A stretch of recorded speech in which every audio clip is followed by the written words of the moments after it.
विठ्ठल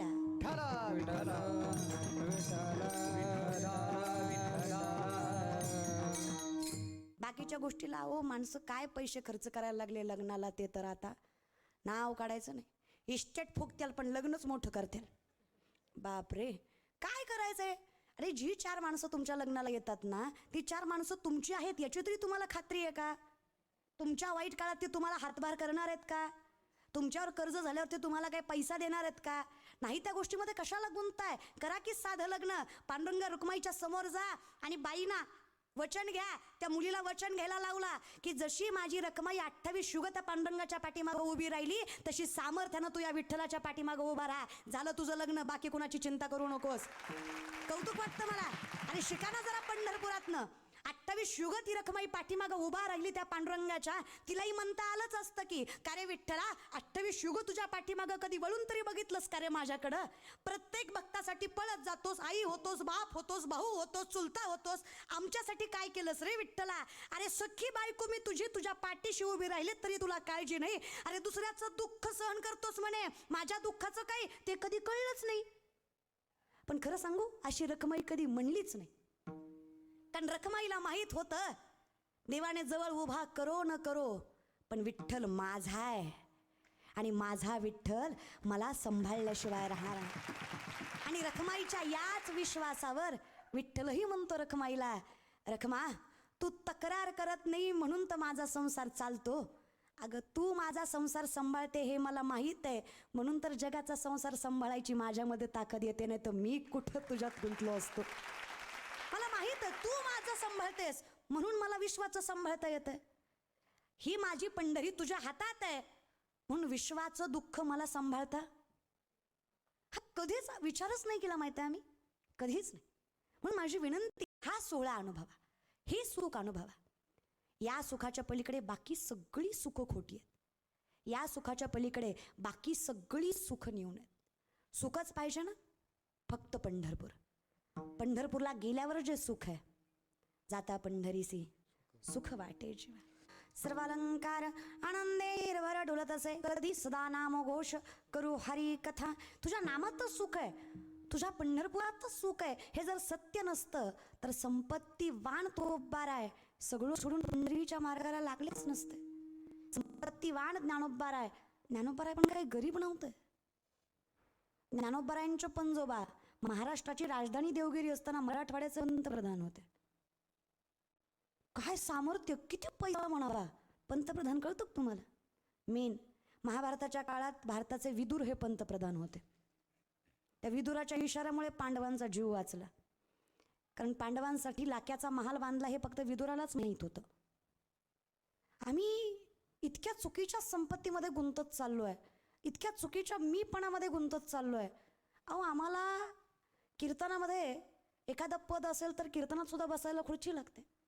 मग तुम्ही तरी चला व्यासपीठाच्या खाली आहात. माणसांना व्यासपीठावर खुर्ची लागते महाराजा शेजारी. नाही तर माणूस बसत नाही. राग येतो त्याला. किती मोठे पण म्हणायचं. छत्रपती शिवाजी महाराज हिंदवी स्वराज्याचे धनी जगद्गुरु तुकोबांच्या कीर्तनामध्ये मांडी घालून मातीमध्ये बसले. तुकोबांनीच म्हणावं अहो हिंदवी स्वराज्याचं धनी आहात राजा मातीत कुठं बसताय. घोंगडं देतो घोंगड्यावर बसा. छत्रपतींनी सांगावं बुवा कळतं आम्हाला. आऊसाहेबांची शिकवण आहे. जोपर्यंत संतांच्या वचनावर चालताय जोपर्यंत संतांच्या चरणावर मस्तक ठेवताय तोपर्यंत हे सिंहासन टिकवायचं बळ तुमच्या मनगटात आहे.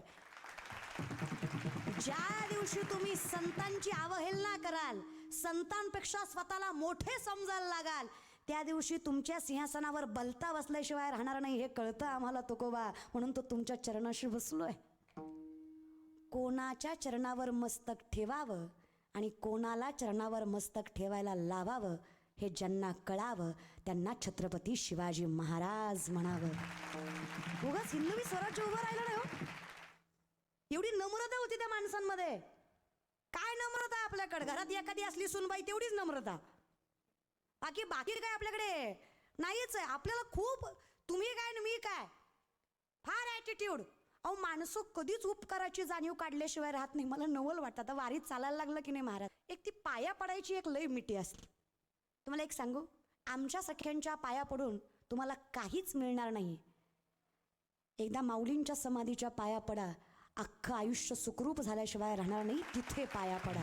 इथे कोणाच्या पाया नका गर्दी करत जाऊ, नाही त्याच्या पाया पडायला. हा काय तुम्ही कसं करता, तू जेवढं सांगितलं तेवढं पुण्य तुलाच, दर पाया पडले. घेऊन जायचं की थोडंफार, पाया पडून त्याला देऊन कशाला टाकताय. आमच्यासारख्यांच्या पाया पडून काही मिळणार नाहीये तुम्हाला. काही मोठे नाहीत आम्ही, फार पतीत पाव, आम्ही पातक आहेत. नका पडत जाऊ. माणसं लय गर्दी करतात पाया पडायला, पर मरायची मिठी त्याच्यात. माझ्या तर लय अवघड आहे, आपला जीव एवढा एवढा. असलं खतरनाक होतं माझं तर ती बायका आल्यावर. बरं, मला जास्त बायकांचाच त्रास बरं का. बायका आल्या ना माझ्या तर नुसत्या पाया पडत नाहीत, गाल वरबडून यायची वेळ येते माझी. काय माय कीर्तन केलं, काय माय कीर्तन केलं, कसंच केलं. मला कळतेत तुमच्या भावना, पण गालाची आग उठते हो माझ्या. मला भावना कळतात की तुमचं प्रेम, आणि तुमच्या प्रेमावरच आम्ही व्यासपीठावर आहे, बाकी काहीच नाही. पण तुम्हाला खरं सांगते, आमच्यावर जेवढा जीव लावता ना त्याच्या एकपट एकदा ज्ञानोबाऱ्यावर जीव लावून बघा, खूप देतील ज्ञानोबा तुम्हाला एकपट. जेवढा जीव तुमचा अंगावरल्या कपड्यावर असतो, वाईट वाटतं की नाही कपडे मळल्यावर फाटल्यावर, त्याच्यापेक्षा कमी जीव तुकोबांना लावून बघा. त्याच्यापेक्षा कमी. स्वतःच्या अंगावरच्या कपड्यापेक्षा कमी जीव तुकोबांना लावा. तुकोबा एवढं सामर्थ्यवंत करतील की अख्खं जग तुमच्या चरणावर मस्तक ठेवल्याशिवाय राहणार नाही, एवढं मोठं तुकोबा तुम्हाला करतील. तेवढा जीव लावा फक्त. आपला कपड्यावर जीव असतो की नाही. आपण चांगले कपडे घातले की बसताना व्यवस्थित ठिकाणी बसतो. त्याचं कारण आहे ना, जीव असतो त्या कपड्यावर, प्रेम असतो त्या कपड्यावर, त्याच्याविषयी भावना असतात. तेवढ्या संतांविषयी ठेवा, खूप ताकद मिळेल तुम्हाला, खूप. मग ते आपलं हे चुकतं. माणसं पाया पडल्यावर नुसते पाया पडत नाहीत. त्याच्यापेक्षा विचित्र प्रश्न, पाया पडून झालं ना, ओळखलं का? कसं ओळखा?